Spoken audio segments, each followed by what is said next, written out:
Madonna, Janet Jackson, George Michael, David Bowie ou will.i.am, tous ont le point commun d'avoir voulu collaborer avec le duo français le plus iconique de la musique. Malheureusement pour eux, ils auront refusé toutes leurs demandes jusqu'à finir par collaborer avec les icônes de leur enfance pour créer le plus gros succès de leur carrière après 4 albums. Rois du sample, de la nostalgie musicale avec un son cependant unique, ils ont redéfini le game de l'industrie musicale publiquement mais aussi dans les coulisses, vous allez le voir. Je vous parle aujourd'hui des punks débiles, les Daft Punk. Je suis Xavier Del Fuego, bienvenue dans Iconic.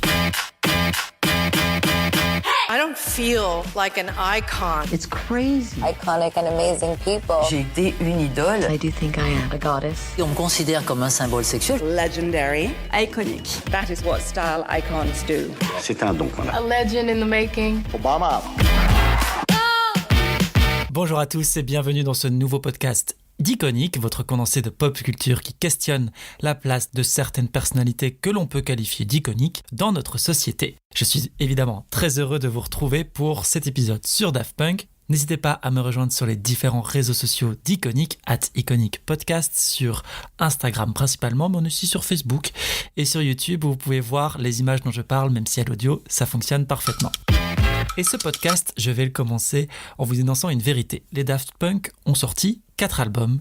Chacun de ces albums a redéfini une époque. Le premier a été le fer de lance de la French Touch dans la house. Le second a popularisé la house dans le monde entier. Le troisième a défini les nouvelles règles de l'EDM, Electronic Dance Music, et le quatrième a repopularisé la disco pop, toujours efficace aujourd'hui grâce à des personnalités comme The Weeknd ou Dua Lipa. Je pourrais m'arrêter là, et voilà, le podcast est terminé, mais on va aller un peu plus loin évidemment, puisque là je vous ai quand même énoncé 4 vérités qui font que ils ont un peu redéfini le game, mais vous savez peut-être maintenant, avec Iconic, on va au fond des choses, et Daft Punk ne fera évidemment pas exception. Donc comme à l'accoutumée, il y aura 5 parties, pour commencer les débuts, classico-classique, on commence avec les débuts, voilà, tranquillou. Ensuite, la révolution Daft Punk, parce que vous allez voir qu'ils ont révolutionné pas mal de choses. Troisième partie, la traversée du désert, tintintin. Quatrième partie, devenir chanceux. Je pense que les vrais auront compris la petite référence et les faux, vous allez la comprendre très rapidement. Et la 5e partie, évidemment, la réponse à la fameuse question qui vous a amené ici. Comment ont-ils redéfini le game ? C'est parti ! Thomas Bangalter et Guy Manuel de Homem Christo se rencontrent au lycée en 1986. Thomas, c'est le génie des machines, tellement fasciné de technologie qu'il lit les modes d'emploi. Alors moi, ça me met un peu dans une position très particulière parce que je n'ai même pas lu le mode d'emploi de ce micro avec lequel je vous parle. Donc, loin de là, l'idée de moi de me comparer à Thomas Bangalter, mais en tout cas, nous n'avons pas ça en commun. Et à côté de ça, évidemment, à côté de cette passion de la technologie, il y a un talent inné, probablement, mais également inculqué, puisque vous allez voir que dans son éducation, son père, pas loin derrière, était également dans l'industrie musicale. Et son pote, Guy Manuel, lui, c'est un peu plus l'obsessionnel. C'est quelqu'un qui, quand il a quelque chose en tête et qu'il n'y arrive pas, il ne s'arrêtera pas parce qu'il sait que ses idées sont bonnes et sa vision est claire. Alors tous deux ont un sens du contrôle, de l'idée précise et comment y arriver, et ça va faire d'eux les meilleurs amis du monde dans ce lycée en 86. Alors au départ, leur amitié évidemment se centre principalement sur leur passion, ici la musique, un peu le cinéma aussi, une passion qui les poussera à, comme des milliers de jeunes, créer leur premier groupe de musique. Je ne vous parle pas ici des Daft Punk, mais des Darlene, c'est leur tout premier nom de groupe, ils étaient 3, avec Laurent Brankowitz qui deviendra lui guitariste des Phoenix.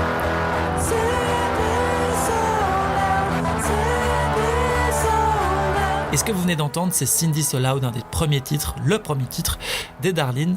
Et spoiler alerte, le groupe ne va pas durer du tout. Avant Daft Punk, vous étiez les Darlene. C'est terrible, ça, vous étiez dans un groupe de pop. C'est du rock'n'roll, c'est pas de la pop. Et comment on passe de l'un à l'autre ? On change des machines, c'est tout. Hein. On enlève les guitares, on prend des boîtes à rythme à la place.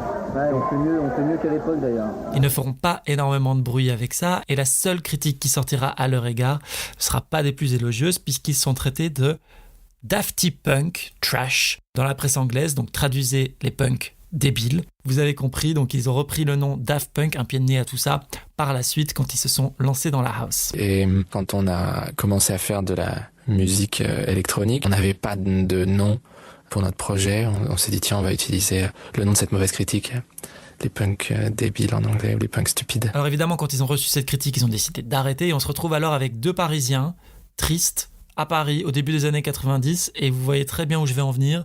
Ils vont découvrir les soirées parisiennes. Et notamment les rave parties où un nouveau son émerge, la house. Avec le hip-hop, c'était alors la dernière révolution musicale de cette décennie. C'était sur le toit de Beaubourg, la première rave à laquelle on est allé. Et on découvre une musique différente et on découvre en plus, je pense, une énergie avec un public et des gens qui dansent sur des morceaux qu'ils ne connaissent pas.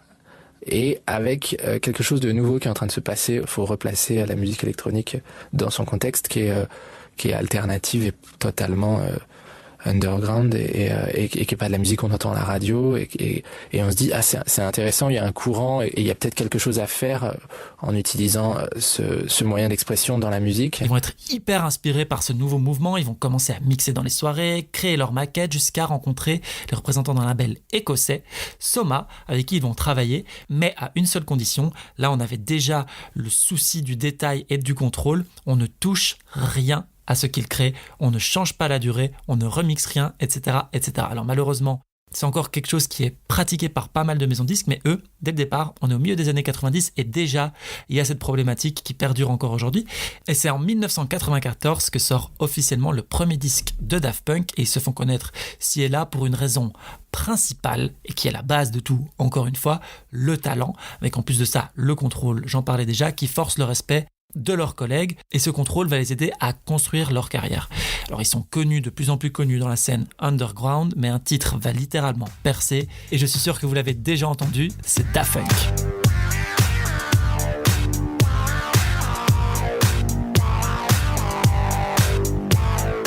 Là évidemment on commence déjà à rentrer dans le vif du sujet puisque le premier album va sortir et avec lui quelques tubes dont le fameux Around the World.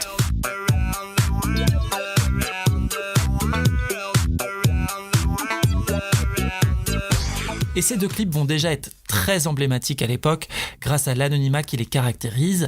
Ils sont cachés par des têtes de chiens pour Daft Punk et des casques de moto pour Around the World. Ils sont tous les deux aujourd'hui évidemment considérés comme totalement iconiques, on est dans le thème. Et les clips vont beaucoup faire parler d'eux déjà à l'époque et ça va exploser pour eux, en grande partie grâce à l'image autour de la musique. La musique est qualitative, mais l'image va vraiment porter leur projet. Et l'album de ces deux tubes s'appelle Homework, parce qu'il a été créé à la maison, voilà, donc il n'y a pas vraiment de choses incroyables là. Donc Homework. Alors à l'époque, par contre, ce qui est incroyable, c'est que ça a été créé dans une maison. Donc c'est révolutionnaire, ils ont créé ça dans un petit 10 mètres carrés chez eux, et c'est révolutionnaire parce qu'à l'époque, le home studio, c'est quelque chose de très récent. Aujourd'hui, je peux même créer une chanson avec ce micro, je vais vous épargner ça. Mais à l'époque, c'était quand même quelque chose de très très marginal. Et pourtant, dans cette petite pièce, ils vont révolutionner la musique électronique mondiale. Deuxième chapitre, j'en parlais, la révolution Daft Punk, parce que pour devenir iconiques comme ils le sont aujourd'hui, et oui, il s'en est passé des choses, beaucoup de révolutions qu'ils ont menées, des choses qui ont bouleversé l'industrie, tant publiquement qu'en coulisses, et cette révolution s'est principalement faite dans leurs choix, qui ont été presque un sans faute jusqu'à aujourd'hui. Des débuts au succès planétaire déjà de Homework, tout est allé très très vite, mais Thomas et Guy-Man étaient déjà pas trop chauds de rentrer dans le Star System, qui commençaient à sentir que ça les oppressait déjà un peu, qu'ils allaient peut-être se sentir piégés au fur et à mesure. Donc pour eux déjà à ce moment-là, garder l'anonymat c'était primordial pour conserver leur liberté. Alors dans la scène underground, ils étaient plus ou moins découverts parce que c'est un petit monde sans grands impacts où la place du DJ n'est pas starifiée. On dansait même à l'époque avec le DJ dans le dos. Le DJ star est arrivé vraiment après et Daft Punk a justement contribué à ça, on va le voir. Mais après avoir décidé de vendre des disques dans le monde entier, ils vont commencer à se caché. Et avec le succès de Homework, ils apparaissaient cachés avec des masques de carnaval, souvent achetés en dernière minute dans des magasins avant les interviews. On arrivait dans une ville, on savait qu'on allait faire des photos, on demandait l'adresse du magasin de farce et attrape ou de déguisement. C'était les premières photos qu'on vous envoyait à la presse. C'était les premières photos. Au départ, c'était un peu militant, et effectivement une façon de sortir un disque comme Homework, et on voulait pas se montrer. C'était pas très bien réfléchi, c'était un peu brouillon, on sent que là, ils cherchaient un peu la façon d'échapper à ce Star System. Non, je pense que c'est quand même contre le Star System, on essaye de pas trop s'exposer non plus, quoi. Donc je pense qu'il y a que la musique qui compte vraiment. Après, ça c'est les gens qui décident, mais on n'essaye pas de s'exhiber vraiment, quoi. C'est alors que l'idée l'idée de génie arriva. Et pour vous expliquer tout ça, il faut savoir que les deux sont passionnés de technologie et de robotique. Et Thomas avait notamment une passion pour le bug de l'an 2000. Et l'histoire qu'ils vont raconter, c'est que ce bug a fait d'eux des robots. Storytelling derrière tout ça, c'est que les looks robotiques avec lesquels on les connaît aujourd'hui, ils étaient un jour posés dans le studio en train de faire de la musique. Un bug est arrivé au passage de l'an 2000, ils étaient là et pof, c'est devenu des robots. Alors il y a une autre histoire qui dit qu'ils se seraient transformé en robot le 9 septembre 1999, mais ça j'y reviendrai. Et à partir de là, à partir des années 2000, ils ne vont plus apparaître avec des masques de magasins de face et attrape, mais avec des casques de robots créés sur mesure. Des casques qui feront de deux personnages à part entière, totalement évidemment iconiques, impérissables et contrôlables, encore une fois, à l'infini. Un tour de force totalement incroyable puisque ça leur permettra de contrôler toute leur image, de rester libre et d'un point de vue créativité d'être sans limite. Alors là vraiment on est dans le no limit et c'est quelque chose d'important dans leur histoire parce que s'ils n'avaient pas eu le talent qu'ils ont et le succès par la suite, ça aurait été évidemment anecdotique. Des stars de la house, je le disais, sans visage, il y en a eu plein, mais vu leur carrière et le message qu'ils transmettent à travers ces robots, c'est quelque chose de vraiment plus profond et encore une fois iconique, il n'y a pas d'autre mot. D'un côté, on a cette apparence robotique et d'un autre, on a un logo qu'ils voulaient aussi impactant que la marque Coca-Cola par exemple. Ça, c'est la face visible de l'iceberg. C'est ce qu'on peut voir comme révolution, en tout cas à l'époque, et qui vont faire d'eux déjà un duo hors du commun aux yeux du grand public et dans l'industrie musicale. Mais dans les coulisses, la révolution se fait aussi dans les contrats et leur façon de gérer leur carrière. Par exemple, ils ont signé un contrat qui était du jamais vu dans l'industrie musicale avec la grosse machine Virgin. On a l'occasion de l'expliquer, on est contre justement tout ce qui est star system. Et le contrat qu'on a signé avec la Major, il est à 100% bon pour nous et il nous évite tous les problèmes qu'avaient les artistes avant avec les Majors. Comme on n'a jamais demandé à signer sur une Major et qu'on a attendu 8 ou 9 mois avant de signer. Une chose que je ne vous ai pas encore dite sur Thomas Bangalter, c'est que son père n'est nul autre que Daniel Vanguard. Oui, donc vous connaissez sûrement Daniel Vanguard pour tous ses tubes énormes. Je ne vais pas vous le présenter. Mais non, je plaisante. Moi non plus, je ne connaissais pas le mec il y a encore 2 semaines. Mais blague à part, vous connaissez sûrement les chansons qu'il a produites.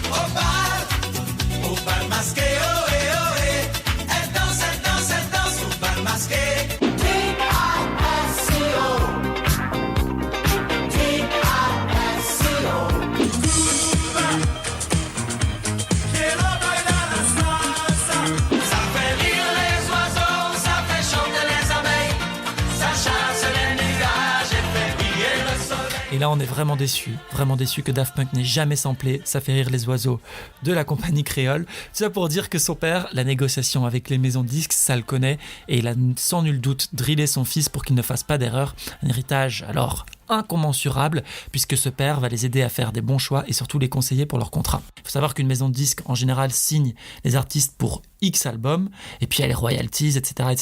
Daft Punk, eux, ils n'ont pas dit ça, ils ont dit Attends. Bon, nous, on vous donne les droits d'exploiter nos disques pendant 10 ans et on reste maître de notre création. No chill. Donc du coup, il n'y avait pas tout ce truc de royalties, vous devez nous faire 4 albums en un tel temps. Non. Donc là, ici, ils ont vraiment remis en question la norme puisqu'ils savaient où ils allaient et surtout, ils pouvaient se le permettre. Ce n'est pas des gens qui mouraient de faim. Donc du coup, ils pouvaient se le permettre aussi de négocier pendant plusieurs mois avec les majors. Et cette révolution Daft Punk va prendre évidemment une toute autre ampleur avec l'album Discovery. L'album Discovery, c'est le raz-de-marée. Ils vont prendre la house chère à leur cœur, des codes un peu plus pop et des samples à gauche à droite et le succès sera planétaire. One more time.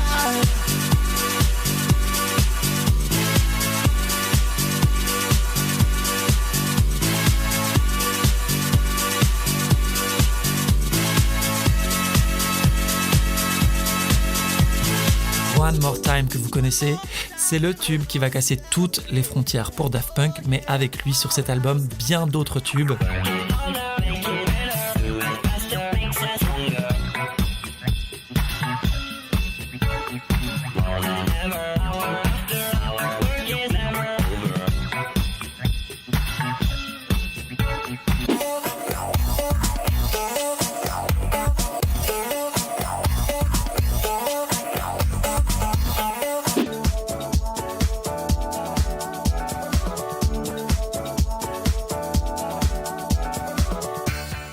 moi, c'est l'album le plus iconique de Daft Punk. Il n'y a pas une chanson en trop, tout est iconique. Et pour le Storytime, il est très iconique pour moi parce que c'est un cadeau que j'avais demandé au Père Noël quand je n'avais que 11 ans et je l'ai saigné. Il est dans un état pas possible dans le grenier chez mes parents.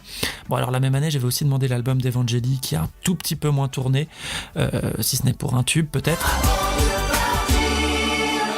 Mais bon, là je m'égare un peu. Mais le succès en tout cas des Daft Punk, eux, sera tel que de très grandes personnes, j'en parlais en préambule, se rapprocheront d'eux. Madonna, Britney, Janet Jackson, George Michael, David Bowie. Ils refuseront toutes les collaborations à l'époque. Alors vraiment, ils étaient alors anti-système jusqu'au bout. Et avec cet album, ils flirtent, je le disais, avec une house aux mélodies plus pop, mais toujours tout de même en cohérence avec ce qu'ils faisaient déjà, puisqu'à la base, c'était des DJ qui aimaient le disco, qui avaient grandi dans le disco et dans les années 80. Et donc, il y a une certaine cohérence déjà avec ce qu'ils proposaient avant, mais tout de même, ils vont perdre une partie de leur fanbase qui les suivait depuis le début et qui aimait la house plus hardcore. Et ici, on commence à plus ressentir, je le disais, l'influence musicale des années 70 qu'ils aiment tant, et avec notamment l'utilisation du sample qui caractérisera toute leur carrière. Et avant tout, je le disais, c'est des DJ. Donc c'est normal de sampler des sons qu'ils aiment tourner sur leur platine. La plupart des chansons de Discovery sont en réalité des samples, et c'est comme ça que des chansons passent de ça à ça, ou de ça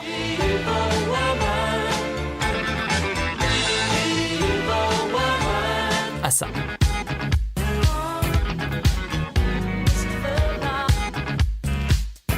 Et là, je pourrais faire ça jusqu'à la fin du podcast, tellement il y en a.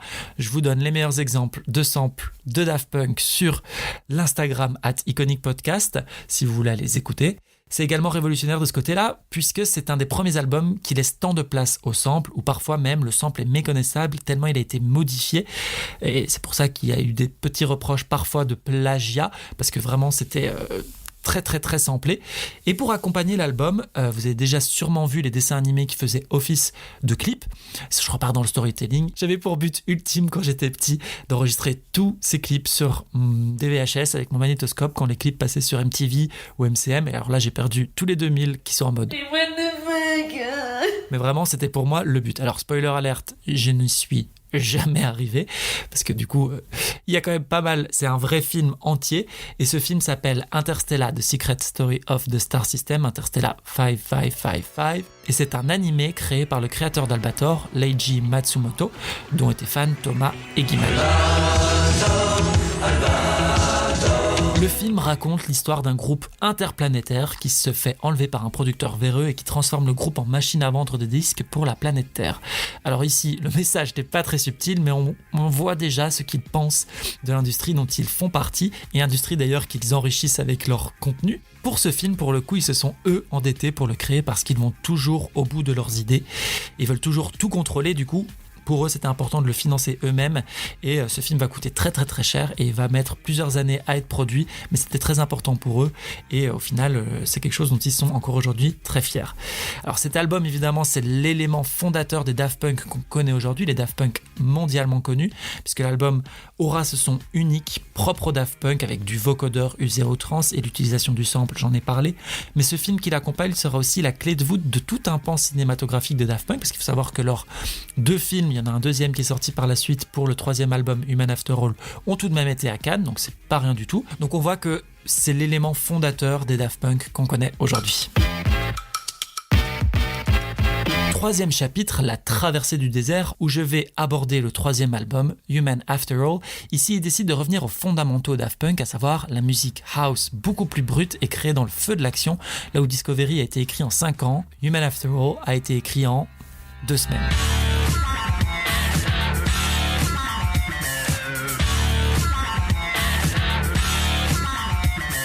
Et ici, malheureusement, les gens ne vont pas du tout adhérer au concept. La volonté du duo, c'était vraiment de revenir à des créations garage, quelque chose de plus brut. Mais la magie Daft Punk n'opère alors pas. Même si encore aujourd'hui, cet album est considéré comme un moment clé dans l'histoire de la musique électronique, puisqu'il va inspirer toute une nouvelle génération d'artistes de eux aussi retourner aux fondamentaux et quelque part quelque chose de plus brut. La French Touch 2.0, comme on l'appelle. Mais pourtant, à l'époque, ça ne marchera pas. Et cet album, je le disais, était aussi accompagné d'un film qui s'appelle Electrorama, où des robots aspirent à devenir humains. Human After All, vous avez compris le titre de l'album, et où on voit des robots qui se font exploser dans le désert, vidéo qui sera réutilisée des années plus tard pour illustrer la fin du duo. Quoi qu'il en soit, donc cet album ne marche pas, et le risque de devenir has-been leur pend évidemment au nez, parce que même s'ils veulent pas jouer le jeu de l'industrie et du Star System, le jeu est tout de même en marche, donc le jeu fonctionne quand même. Alors je fais passer un peu l'industrie musicale pour Squid Game, mais c'est un peu ça qui se passe en réalité, jusqu'à une autre évolution totalement inattendue, le Coachella des Daft Punk.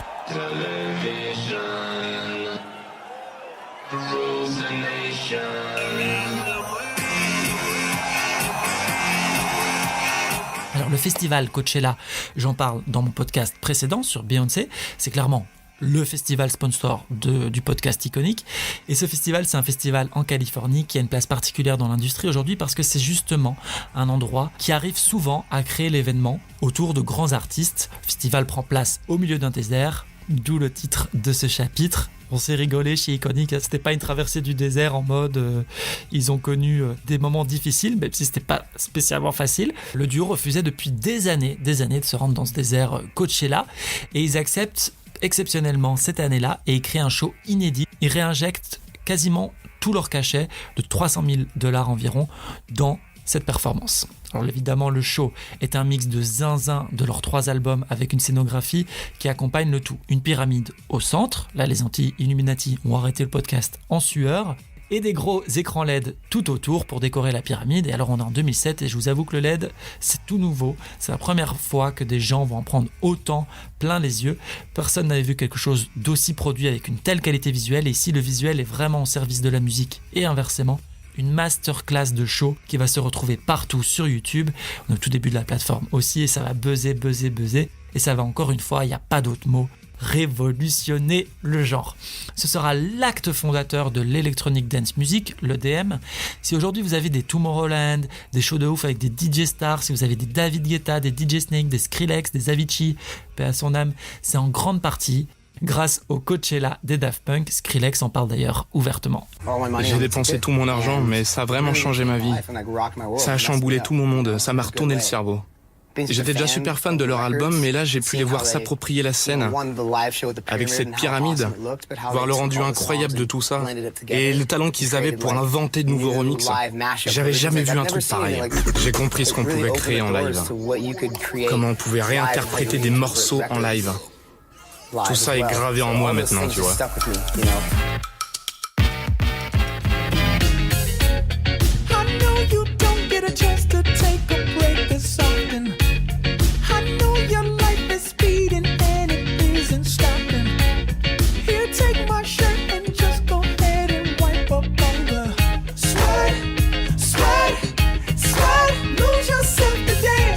Quatrième chapitre, un chapitre entier consacré à Random Access Memories, parce que pour moi, même si tout ce qu'ils ont créé avant, depuis les années 90, est iconique, tant dans l'idée que dans l'exécution, ici ils prouvent qu'ils peuvent tout faire et ils créent leur plus gros succès et leur plus gros travail musical à leur 4e album, alors que beaucoup ont cru que c'était la fin des Daft Punk, mais c'était sans compter sur leur talent. Pour le contexte, entre Human After All et Random Access Memories, les Daft Punk ont travaillé avec Disney sur la bande-son du film Tron l'héritage, Tron Legacy, où ils se sont retrouvés à travailler avec un véritable orchestre symphonique, là où leurs 3 premiers albums ont été créés chez eux et tout seuls. C'était aussi un peu un rêve d'enfant, justement. On a toujours travaillé dans une chambre ou à la maison, et là on a la possibilité d'aller dans des studios d'enregistrement, de travailler avec ces musiciens qui sont plus tout jeunes forcément, et de se dire voilà, c'est peut-être quelque chose qu'on n'aurait pas pu faire il y a 10 ans et qu'on pourra sans doute pas faire dans 10 ans. Le processus est différent, mais au final c'est toujours notre musique. Et dans cette mouvance, ils se rendent enfin compte de leur capacité à produire de la musique entourée de musiciens certifiés. Et donc à un peu moins de 40 ans, ils vont se faire un gros kiff en s'entourant des plus grands. Voilà, il n'y a pas d'autre mot. Les musiciens qui ont bercé leur enfance et pour qui ils vouent un véritable culte. Le fait d'être en studio, par exemple, avec Nile Rodgers et de faire de la musique avec lui alors que ces disques ont bercé un peu toute notre enfance, c'était un moment un peu irréel qui nous a vraiment marqué. Nile Rodgers, dont il parle ici, c'est une figure iconique du disco et je pense que vous connaissez certains de ses tubes. Il faisait partie du groupe Chic.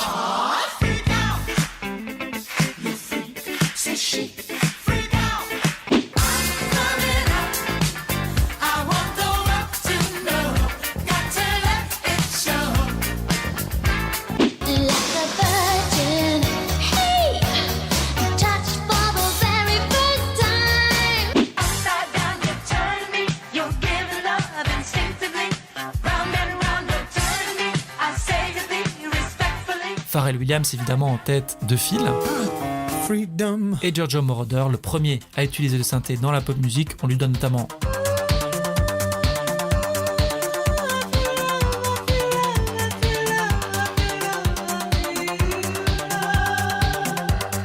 et lui, il aura la classe d'avoir son propre tube en son honneur dans l'album Random Access Memories. My name is Giovanni Giorgio, but everybody calls me Giorgio.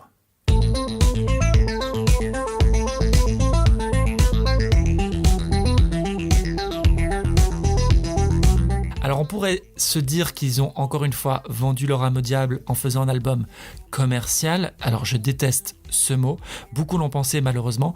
Moi je le déteste parce que de toute façon, par définition, un album est commercial puisque le but de la musique c'est aussi de vendre et de faire parler de soi. Donc c'est un reproche qui leur a été fait, mais ici, ils ont encore révélé une fois de plus leur talent incommensurable parce qu'encore une fois, il y a ce son unique Daft Punk et c'était pourtant bien un rêve de la house music, comme l'explique Thomas en interview. Le rêve de la house music, ça a été de faire survivre un peu l'esprit de la danse et l'esprit du disco qui existait plus. Et peut-être qu'on n'imaginait pas dans les années, au milieu des années 90 qu'on pourrait faire un disque comme ça. Mais c'était un peu un fantasme pour tout le monde de se dire est-ce qu'on peut produire un truc qui a comme ça cette magie, le même son que dans les samples, dans les trucs comme ça. Je sais pas si tu connais la phrase de Mel Sheeran qui dit la house c'est de la disco on the budget, c'est de la disco sans argent quoi. Donc là effectivement vous avez eu les moyens de faire un disque plus ambitieux. L'album donc est littéralement un résumé de leur carrière finalement, finement amené parce que toute leur vie ils se sont inspirés et ont samplé des tubes des années 70 pour en faire de la house jusqu'à les mixer encore plus dans cet album où la disco a pris vraiment plus de place.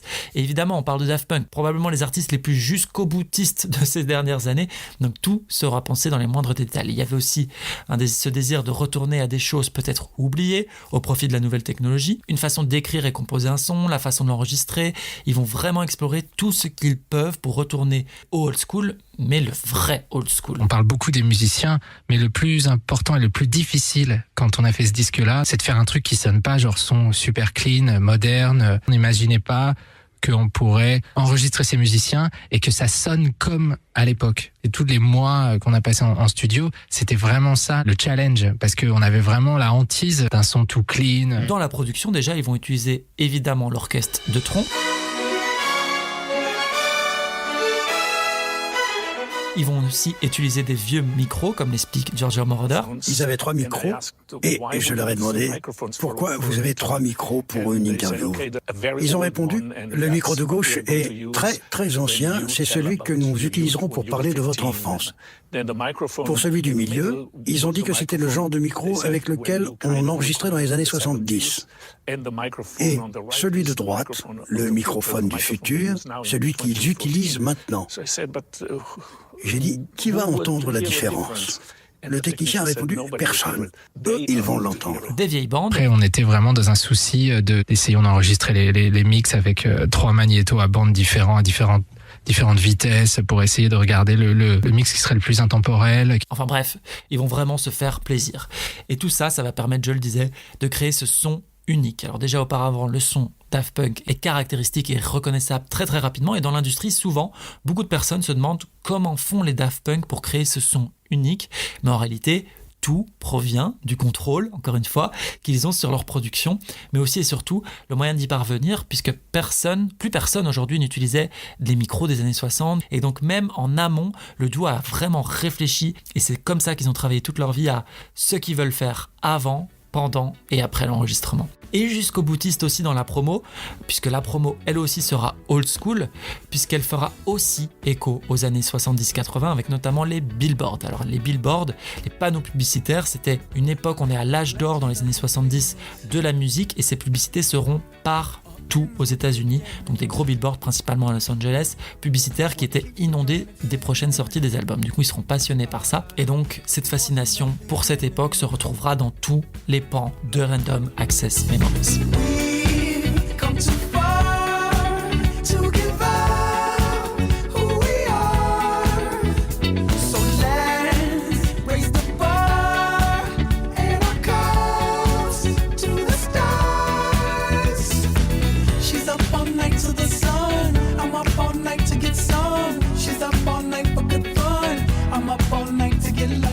L'album sera le plus gros succès commercial de Daft Punk avec 4 millions d'exemplaires écoulés, mais aussi le plus récompensé avec 5 Grammy Awards, dont le fameux album de l'année où lors de la cérémonie, on peut sentir leur émotion à travers leur casque et c'est vraiment très fort. Et tout ça sans parler aux grandes dames de Pharrell Williams qui a tout de même tenté de leur donner la parole sur scène. On the behalf of the robots, of course, they want to thank their families. Honestly, I bet France is really proud of these guys right now. Alors comment ont-ils réinventé le game ? C'est la grande question qui nous réunit aujourd'hui. Aujourd'hui, Daft Punk, c'est malheureusement fini. Je disais, ils nous ont dit au revoir en janvier 2021 avec un extrait du film Human After All où ils se font exploser et disparaissent en poussière, une sortie digne des plus grands qui a évidemment buzzé à l'époque et ça a été pour beaucoup lors du bilan. Et vous maintenant que vous avez toutes les infos, je vais faire le bilan et vous exposer un peu toutes les raisons pour lesquelles ce game a été réinventé. Alors vous l'avez senti ici et là dans les différents chapitres, ce qui fait déjà la réinvention du game par Daft Punk et ce qui fait de Daft Punk le duo le plus iconique de ces dernières années, mais je vais quand même les lister ici. Alors de par leurs apparences, le contrôle sur leur création, la fidélité qu'ils ont tenue à leur vision, rien qu'en ça, ils ont en partie redéfini le game de l'industrie musicale mondiale, mais si on rentre dans le détail. Premièrement, évidemment, ils ont été le fer de lance de la French Touch, là où sur les dernières innovations musicales, la France était complètement à la ramasse. Je parle du jazz, du disco, du rap, du hip-hop. Ici, sur la house, le pays a réellement su s'intégrer dans la house et a influencé le genre, notamment grâce à Daft Punk évidemment qui est arrivé rapidement et a rapidement aussi imposé sa touche. Au final, One More Time est un des premiers tubes planétaires de la house music et c'est un tube français, pas américain, alors que la house vient initialement de là-bas. Déjà en ça, c'est une réinvention tout à fait particulière. Deuxième raison est toujours musicale, ils ont grandement participé à la création de l'EDM, l'Electronic Dance Music, notamment avec Coachella, qui sera une source d'inspiration pour les plus grands DJ aujourd'hui, Skrillex, DJ Snake, David Guetta, et pour les grands festivals comme Tomorrowland ou même le Seajet en Hongrie, et dans la création également en popularisant le sample, procédé peut-être un peu usé et abusé aujourd'hui par l'industrie, mais qui peuvent encore créer de beaux produits musicaux, et là je pense notamment au futur Nostalgia de Dua Lipa, où elle s'est aussi ici appropriée des tubes des années 70-80 pour les rendre plus modernes, ce qui montre que cette idée de repopulariser ces sons est encore voulu par le public puisque le succès est au rendez-vous et on voit à quel point ils avaient ici de l'avance sur l'industrie musicale puisque le disco pop est encore très populaire aujourd'hui et je vous rappelle que Random Access Memories est sorti en 2013, il y a 9 ans et on voit aujourd'hui même The Weeknd par exemple cartonne avec un concept relativement similaire. Et si on rentre dans le détail de leur création, encore une fois, l'utilisation du vocodeur est aussi une avancée majeure créée en grande partie par Daft Punk. Bien évidemment, l'autotune et le vocodeur est très utilisé par d'autres artistes et avant Daft Punk aussi. Mets un peu d'autotune. Ouais, mets un peu d'autotune, s'il te plaît. Don't you rip me apart, don't you rip me apart, baby love. Mais pour ces artistes entre guillemets plus classiques, le vocodeur n'apporte rien, pas grand chose, si ce n'est un truc un peu cool ou une patte musicale, un style qu'ils revendiquent ou pas pour certains. Mais chez Daft Punk, ça prend une toute autre dimension de par ce qu'ils ont créé comme personnage, à savoir les robots. Ici, le vocodeur appuie le message et donc rend la musique et le concept global beaucoup plus profond. Les gens, depuis 20 ans qu'on fait ça, ont su respecter notre démarche, ont compris que c'était une démarche artistique et que c'était le plus intéressant et ça a amené à tout le monde plus de surprises, de pouvoir créer en amenant ces robots, mettre ces robots dans des histoires, dans des contextes, dans un film, dans des vidéos, parce qu'on n'est pas spécialement on n'est pas danseur, on n'est pas chanteur, on joue des instruments mais pas à la perfection du tout, mais en créant ces robots, ça nous permettait d'être créatifs en plus de la musique simplement. Ils ont réussi tout de même à créer 4 albums différents des uns des autres avec leur identité propre. Dès que vous jouez un Daft Punk, vous reconnaissez directement la patte du duo. Mais si on s'éloigne de la musique, ils ont aussi redéfini l'idée de la notoriété. En gardant l'anonymat, ils ont pu garder leur liberté à eux. Donc au final, on a une super histoire qui se finit tristement bien et d'une belle façon, très poétique, donc avec l'explosion des robots, même s'il y a une autre explication derrière tout ça qui dirait qu'en réalité, le duo n'est pas terminé. Donc là, c'est vraiment les fans qui se font un gros kiff puisqu'il y a quelques semaines, en février, le 22 février 2022, ils ont diffusé en direct un live de 97 où on voit leur visage sur Twitch qui a réuni près de 200 000 personnes. Donc on voit que l'émulsion autour de Daft Punk est toujours présente. Et il y a une théorie qui voudrait dire, puisque les Daft Punk auraient perdu leur visage humain pour devenir robot le 9 septembre 99, 9/9/99, une date miroir comme le 22 février 2022, il y aurait cette façon de dire que la boucle ici est bouclée et que Daft Punk pourrait revenir en humain, qu'en gros, ils se sont transformés en robots le 9 septembre 99 et qu'ils sont redevenus humains le 22 février 2022 et que peut-être, il y aura une nouvelle collaboration à visage découvert dans un futur. Personnellement, j'y crois pas trop. Je pense que c'était plus un clin d'œil justement à cette aventure robot. Comme ils réfléchissent beaucoup à leurs idées, puis il y a toujours cette notion de contrôle et cette envie de bien faire les choses, je pense qu'ils voulaient vraiment boucler tout ça et terminer comme ça. Et puis de toute façon, évidemment, ça a encore créé le buzz autour d'eux, donc c'est toujours super intéressant. Et au final, ce qui est beau, c'est qu'ils ont réalisé leur rêve, mais tout en restant inchangés par la fame, l'argent. Ils sont restés fidèles aussi à leur vision et ont su garder le contrôle. Il faudrait compter combien de fois le mot contrôle se retrouve dans ce podcast. Et en ça et plein d'autres choses, ils ont vraiment réinventé le game, même si à la base de tout reste bien évidemment, vous l'avez compris, la musique. Et justement, je vais vous laisser avec une des toutes dernières créations des Daft Punk. Je vais vous dire rapidement, comme d'habitude, que vous pouvez vous abonner au podcast, laisser des notes sur Apple Music, ça aide au référencement. Et évidemment, n'hésitez pas à me retrouver sur les réseaux sociaux et sur YouTube. Si vous voulez parler un peu plus des Daft Punk, je suis là. Et je vous laisse moi avec le titre Horizon, donc une des toutes dernières créations de Daft Punk, qui est un bonus de l'édition japonaise de Random Access Memories et que j'ai découvert il y a pas longtemps en préparant ce podcast et qui m'a littéralement transporté. Et j'espère que vous serez autant transporté que moi par cette mélodie. On se retrouve au prochain podcast d'Iconic et en attendant, n'oubliez pas de streamer Daft Punk. Au revoir.